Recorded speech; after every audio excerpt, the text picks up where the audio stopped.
Terdapat sebuah hadis yang diriwayatkan dari Abu Hurairah. Rasulullah Shallallahu Alaihi Wasallam bersabda, akan terjadi di bulan Ramadan ledakan besar yang membangunkan orang tidur, membuat orang yang berdiri terduduk, keluarnya para gadis dari pingitan, dan di bulan Syawal akan terjadi huru-hara, di Zulqa'dah antara kabilah satu sama lain saling berselisih, dan di Zulhijjah akan terjadi pertumpahan darah.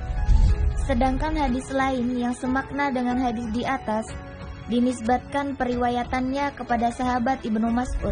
Dari Ibnu Mas'ud, Rasulullah Shallallahu Alaihi Wasallam bersabda, akan terjadi suara keras di Ramadan. Mereka bertanya, di awal, di tengah, atau di akhirnya? Beliau menjawab, tidak, akan tetapi di pertengahan bulan Ramadan, yaitu apabila pertengahan bulan Ramadan terjadi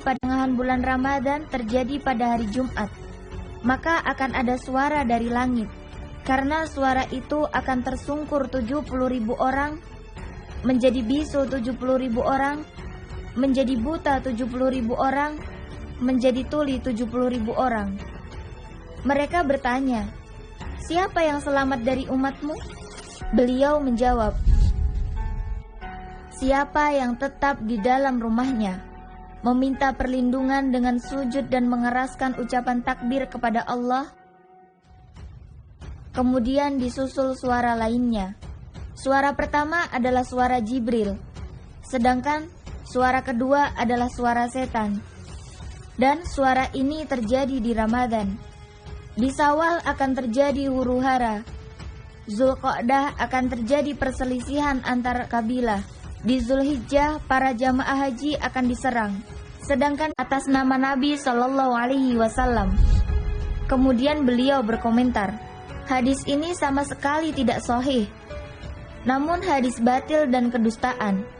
Sudah sering tahun-tahun yang terlewat yang terjadi malam Jumat yang bertepatan dengan malam pertengahan bulan Ramadan, dan alhamdulillah tidak terjadi apapun seperti yang disebutkan dalam kabar dusta tersebut, yaitu adanya suara dahsyat atau yang lainnya.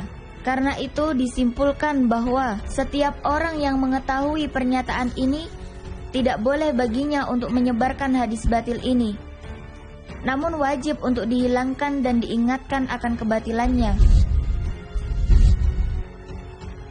Hadis tentang suara dahsyat di pertengahan bulan Ramadan ada banyak redaksi, dan para ulama menyatakan sebagai hadis maudhu atau palsu.